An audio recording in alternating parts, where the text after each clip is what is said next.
Hey, ¿qué tal? Espero que se encuentren muy bien el día de hoy.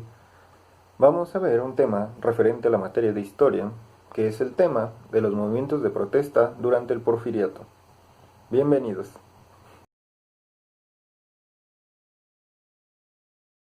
Como saben, a inicios del siglo XX, nuestro país se encontraba en pleno Porfiriato y el lema de orden y progreso se expandía por todo nuestro país.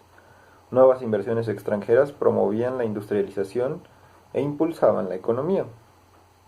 Para el año de 1900, el 90% de los habitantes se concentraba en poblaciones de menos de 15.000 habitantes, que vivían sobre todo en pueblos, rancherías o haciendas. Había una gran cantidad de población rural y por ello era tan importante para el país lo que ocurría en estas poblaciones. Durante esta época, como saben, era muy popular la parte de lo que era la existencia de las haciendas. Principalmente esto era de que había unas cuantas personas muy ricas que compraban grandes cantidades de tierra o que el gobierno se las asignaba.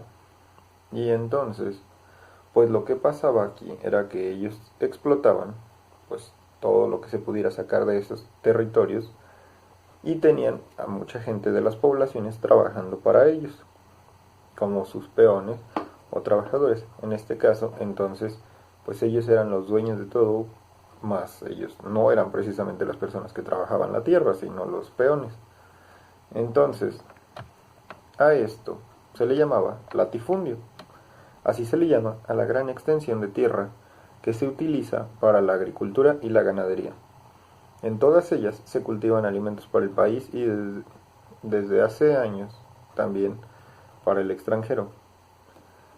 También en esta parte pues se explotó el hecho de que se introdujo el ferrocarril y ya podían mandar los productos a diferentes lugares.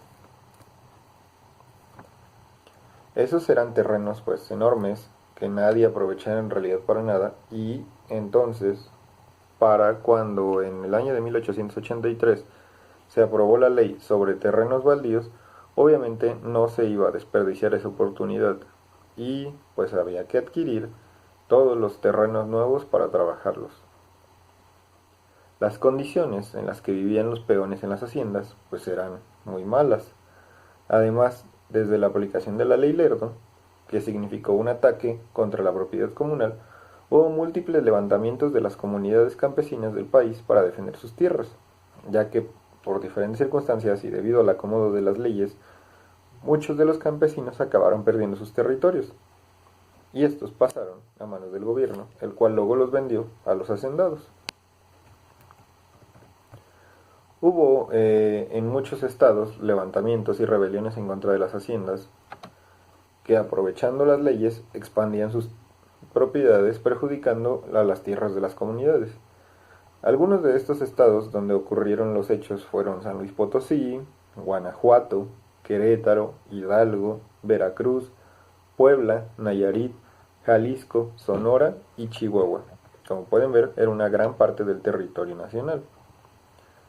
Pero estos levantamientos no solo se organizaban por las comunidades afectadas de las haciendas, sino que también había muchos pequeños propietarios de tierras que no estaban contentos porque estaban siendo desplazados por el nivel de producción que tenían las grandes haciendas y les era imposible competir contra ellas. El campesinado no era el único sector que durante el porfiriato atravesó por una situación así. También los obreros que trabajaban en las minas y en las fábricas sufrían por la explotación laboral y la desigualdad. Desde el año de 1906, el problema es la situación laboral tan precaria que existía en nuestro país. Las jornadas de trabajo no tenían un límite y los sueldos no alcanzaban para cubrir las necesidades básicas de las personas.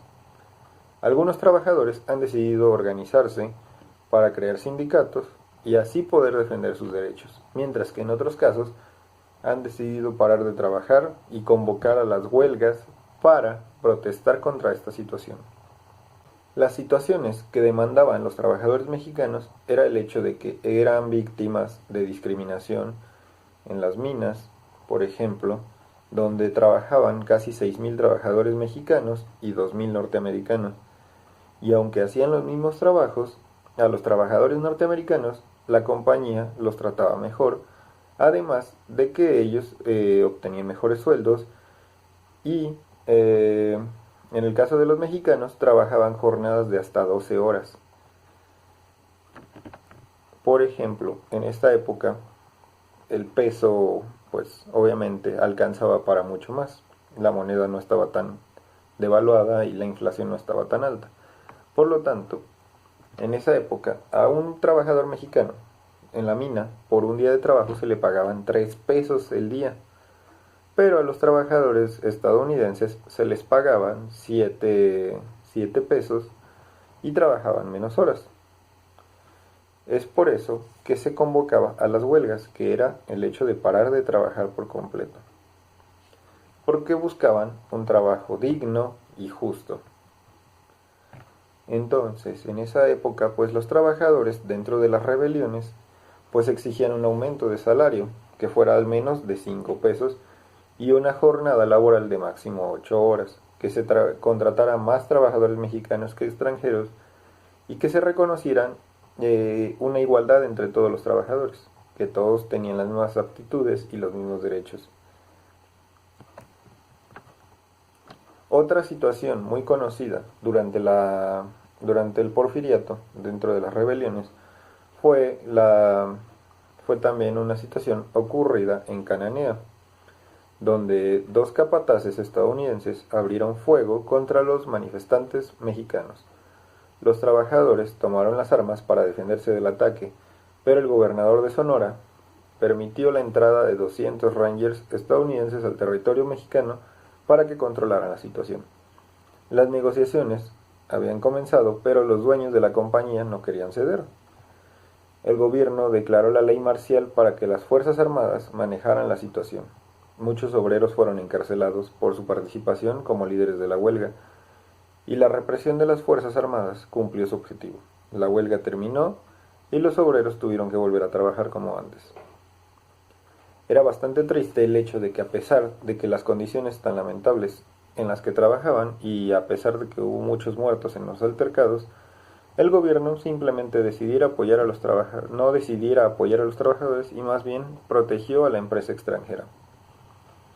Esa huelga fue un escándalo en su momento y a pesar de que los obreros no tuvieron éxito en sus demandas, la huelga se volvió un ejemplo a seguir para muchos otros obreros a lo largo y ancho del país. Uno de los eventos más importantes fue la huelga en la fábrica textil de Río Blanco en Veracruz en 1907. Los trabajadores textiles también organizaron una huelga para protestar contra el abuso y la explotación. A ellos se les obligaba a trabajar jornadas de al menos 12 horas y media. Se les imponían multas que les descontaban dinero de sus salarios si cometían algún error al trabajar y tenían prohibido recibir visitas en su casa. Esta huelga ocasionó un conflicto tan importante que hasta el mismo Porfirio Díaz tuvo que intervenir pidiéndole a los dueños de las fábricas que permitieran las visitas familiares y se prohibiera el trabajo infantil, porque pues en esta época también existía la explotación laboral para los niños.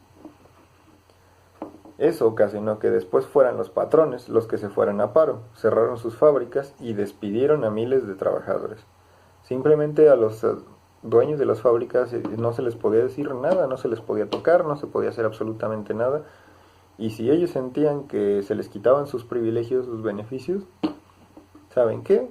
Yo voy a cerrar la fábrica, háganle como quieran, aquí ya no hay trabajo. Y ellos se iban del país, porque muchos de esos dueños eran extranjeros, entonces preferían ir a invertir a otro país que les permitiera seguir explotando trabajadores, simple y sencillo.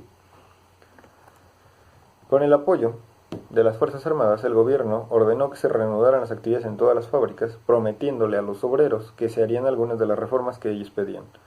Los obreros fueron regresando a sus puestos en las fábricas, todos excepto los de la fábrica de Río Blanco.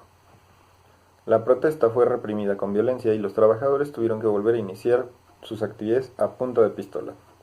Fue un hecho terrible, donde hubo muertos, prisioneros y más de 1.500 encarcelados. A partir de entonces, la indignación y el descontento social fueron aumentando día con día. Conocer estos movimientos campesinos y obreros es de suma importancia para comprender el malestar social que existía en esa época. Este descontento fue la principal causa para el estallido de la Revolución Mexicana, que es un tema que vamos a ver más adelante. No se lo pierdan y nos vemos pronto. Espero que les haya gustado el video. Les mando un saludo. Nos vemos y cuídense mucho. Saludos.